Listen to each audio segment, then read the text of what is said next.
तो दोस्तों हम सभी जानते हैं कि भारत के डीआरडीओ का कोई दूसरा मुकाबला नहीं हो सकता कम बजट के अंदर वर्ल्ड क्लास टाइप की मिसाइलें तैयार करने को लेकर। अगर भारत के डीआरडीओ को प्रॉपर बजट दिया जाए और जितनी उन्हें अनुमति चाहिए होती है उतनी दे दी जाए तो एटलीस्ट मिसाइल के क्षेत्र में डीआरडीओ वो सारी कुछ चीजें कर सकता है, वो सारी उपलब्धियां हासिल कर सकता है जो कि कई सारे डेवलप्ड नेशंस आज तक नहीं कर पाए हैं। मिसाइल्स के क्षेत्र में डीआरडीओ का एक्चुअली कोई मुकाबला नहीं कर सकता, इसमें किसी तरह का कोई इफ एंड बट नहीं है। और यही कारण है कि कई बार मैं मजाक मजाक में भारत को मिसाइल प्रधान देश कह देता हूं। तो इसी सीरीज में बताया ये जा रहा है कि डीआरडीओ एक बार फिर से कोई मिसाइल परीक्षण करने जा रहा है और इस बार की तैयारियां देखकर आपको लगेगा कि एक्चुअली कुछ बड़ा होने जा रहा है, क्योंकि जिस क्षेत्र में मिसाइल का परीक्षण किया जाएगा उस क्षेत्र में लगभग 2.5 किलोमीटर के रेडियस में जितने भी गांव आते हैं, वहां पर जितने भी लोग रहते हैं, उन्हें विस्थापित करवा दिया गया है। आप सभी को याद होगा कि आज से कुछ समय पहले भी एक मिसाइल टेस्ट हुआ था, उस समय भी कुछ इलाकों को खाली करवाया गया था।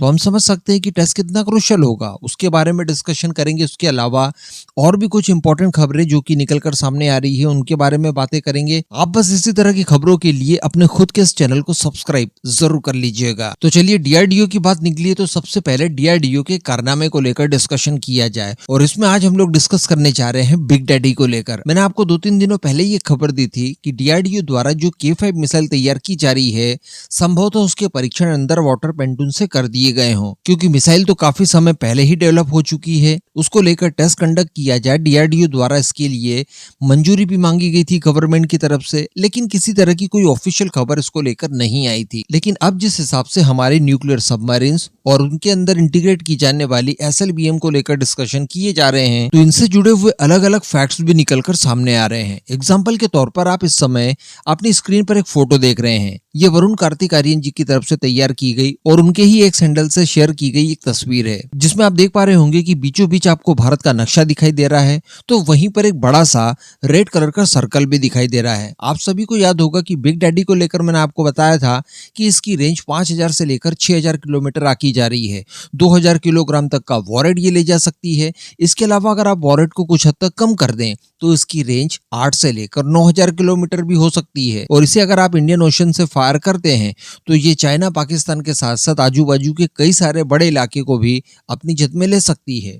अब मान लीजिए कि इस मिसाइल की रेंज केवल 5000 किलोमीटर हम लोग आके, तब भी अगर आप इसे इंडियन ओशन से लॉन्च करेंगे तो आप इस सर्कल को देख पा रहे होंगे। इस पूरे सर्कल में मौजूद किसी भी स्थान पर ये न्यूक्लियर स्ट्राइक करने में सक्षम होगी। अल्टीमेटली पूरे के पूरे चाइना सहित इंडो पैसिफिक क्षेत्र के कई सारे लक्ष्यों को ये अपने एक ही बार से लक्षित कर सकती है। और जैसा कि मैंने आपको बताया कि ये भी तब होगा जब बंगाल की खाड़ी से यानी हिंद महासागर में रहकर ही ये सबमरीन मिसाइल अटैक करती है। तो मान लीजिए कि टारगेट के कुछ और नजदीक भी चली जाती है हमारी सबमरीन, उसके बाद अटैक करती है, तो आप सोचिए इसके लिए क्या क्या चीजें पॉसिबल है। ये पृथ्वी पर ऑलमोस्ट कहीं पर भी स्ट्राइक करने में सक्षम होगी, क्योंकि यही तो एडवांटेज होता है SLBM का, सबमरीन लॉन्च बैलिस्टिक मिसाइल का, क्योंकि जितनी मिसाइल की रेंज है उतनी रेंज तो आपको मिलेगी ही मिलेगी। लेकिन आपको रेंज अगर इंक्रीज करनी है तो सीक्रेटली आप अपनी सबमरीन को टारगेट के जितना हो सके उतना नजदीक कर जाइए जल मार्ग से, कोई देख भी नहीं पाएगा। आपकी सबमरीन पानी के काफी अंदर रहेगी, उसके बाद नजदीक पहुंचकर फिर आप अटैक करिए तो कुछ हजार किलोमीटर आप अपनी सबमरीन से भी डिस्टेंस कवर कर सकते हैं। तो इस तरह से कोई बड़ी बात नहीं है कि आप इस मिसाइल को 5000 किलोमीटर होने के बावजूद 10,000 किलोमीटर तक भी स्ट्राइक करवा सकते हैं। तो अब आप समझ सकते हैं कि इस मिसाइल को लेकर इतना डिस्कशन क्यों होता है और वर्ल्ड वाइड इतनी सारी बातें क्यों होती है। और आप सभी को याद होगा पिछले दिनों चाइना द्वारा हमारी इन बैलिस्टिक मिसाइल्स को लेकर, इसके अलावा हमारी सबमरीन्स को लेकर एक आर्टिकल पब्लिश करवाया गया था और उसमें निंदा की गई थी कि ये ताकत किसी को ब्लैकमेल करने के लिए भारत के पास नहीं आई है, बल्कि इस ताकत के आ जाने के बाद आपकी जिम्मेदारियां और बढ़ जाती है।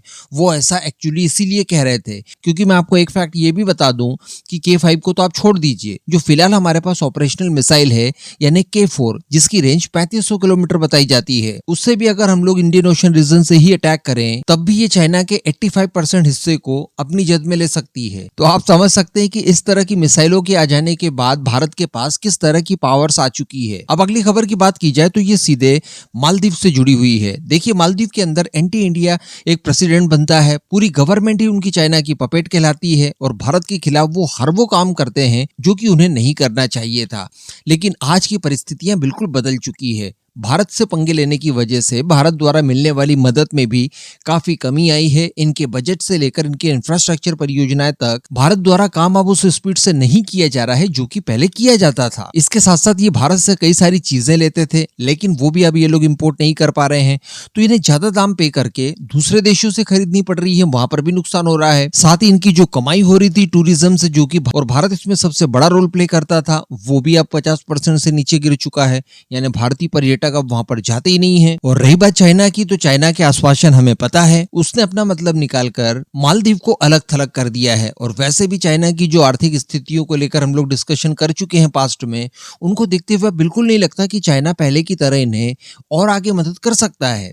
ऐसी परिस्थिति में इनके पास एकमात्र ऑप्शन बचता है कि ये भारत की शरण में वापस चले जाएं।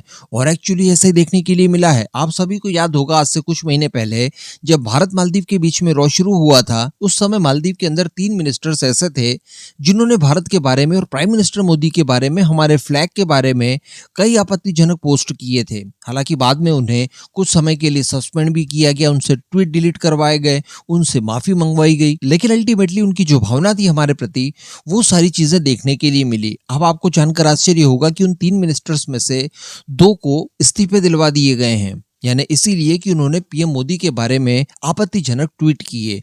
हालांकि तीसरे मिनिस्टर को लेकर अभी तक संशय बना है, लेकिन 2 से तो इस्तीफे ले लिए गए हैं। और ये सारी चीजें इसलिए की जा रही है क्योंकि सडनली खबर निकल कर ये आती है कि मोहम्मद मोइजू बहुत ही जल्द भारत की यात्रा पर आ रहे हैं। जी हाँ, वैसे हम जानते हैं कि मालदीव में जब भी नई गवर्नमेंट बनती है तो प्रेसिडेंट सबसे पहला विजिट भारत का ही करता है, लेकिन इस बार देखने के लिए मिला ये है कि मोहम्मद मोइजू द्वारा चुनाव जीतते ही पहले टर्की, उसके बाद चाइना का विजिट किया गया था और भारत का विजिट अभी तक पेंडिंग पड़ा हुआ था। हालांकि इन सारी चीजों के बाद भारत ने भी ज्यादा ध्यान दिया नहीं और हम लोग अंदर खाने अपने हिसाब से अपनी डिप्लोमेसी को आगे बढ़ाते रहे। तो अब ये खुद बाध्य हो गए हैं और एक तरह से कहा जा सकता है कि इन्होंने अपने आप को सेल्फ इनवाइट ही किया है भारत में। तो इसको लेकर आप अपनी ओपिनियन नीचे कमेंट बॉक्स में जरूर दीजिएगा। अगली खबर और आखिरी खबर की बात की जाए, जो कि डीआरडीओ के अपकमिंग मिसाइल टेस्ट से संबंधित है। तो ओडिशा टीवी की तरफ से बताया जा रहा है कि बालासोर के चांदीपुर में जो आईटीआर है, जहां पर हमारी मिसाइल टेस्ट रेंज है, उसके आसपास रहने वाले 3100 लोगों को यानी 3100 लोगों को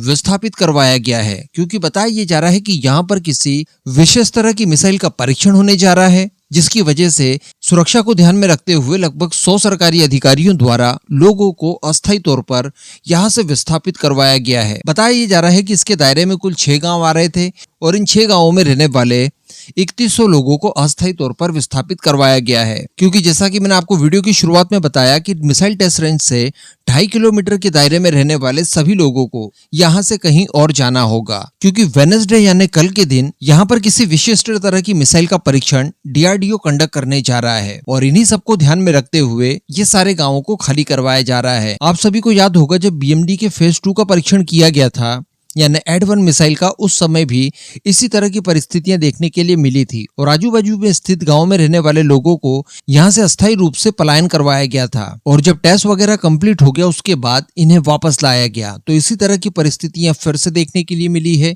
और इसी वजह से अब अनुमान ये लगाया जा रहा है कि यहाँ पर किस तरह की मिसाइल का परीक्षण किया जा सकता है। अब अगर हम लोग मिसाइल को गैस करने की कोशिश करें तो इसके लिए सबसे पहले तो ये जानना होगा कि क्या इसके आसपास किसी तरह का कोई नोट ऑफ वार्निंग जारी किया गया है।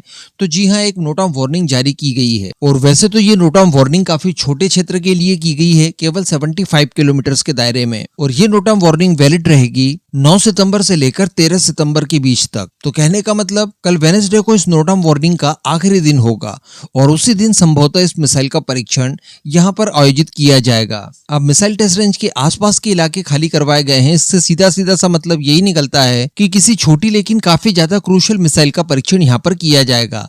तो संभवतः ये एड-2 मिसाइल यहाँ पर हो सकती है, जो मैंने अपना खुद का, क्योंकि एड-2 की बात की जाए तो ये भी एड-1 की तरह बीएमडी के फेज 2 की मिसाइल है, सेकंड मिसाइल होगी जो कि 100 एटमॉस्फेरिक कंडीशन में जाकर भी किसी टारगेट को न्यूट्रलाइज कर सकती है और 5000 किलोमीटर दूरी से आने वाली किसी बैलिस्टिक मिसाइल को पहचान कर उसका शिकार कर सकती है एटमॉस्फेयर के भी ऊपर। तो पिछली बार की तरह इस बार भी संभवतः किसी टारगेट को लॉन्च किया जाएगा, जैसा पिछली बार पृथ्वी 2 मिसाइल को लॉन्च किया गया था, उसके खिलाफ बीएमडी फेज 2 का फिर इस्तेमाल करते हुए उसे इंटरसेप्ट करवाया गया था। तो कुछ उसी तरह की चीजें इस बार भी संभव दिखाई दे रही है और इन्हीं सब में किसी तरह की कोई कैजुअलिटी ना हो जाए, कोई नुकसान ना हो जाए, क्योंकि ऊपर से मलबा काफी भारी मात्रा में नीचे गिर सकता है, इन्हीं सबको देखते हुए ये गांव खाली करवाए गए हैं। तो संभवतः यहाँ पर A2 मिसाइल का परीक्षण किया जा सकता है। वैसे तो सारी जानकारियां कल ही निकल कर आएगी, जिसका कि वेट किया जाएगा। बाकी आप सभी का पूरे मुद्दों पर क्या मानना है, नीचे कमेंट करके जरूर बताइएगा।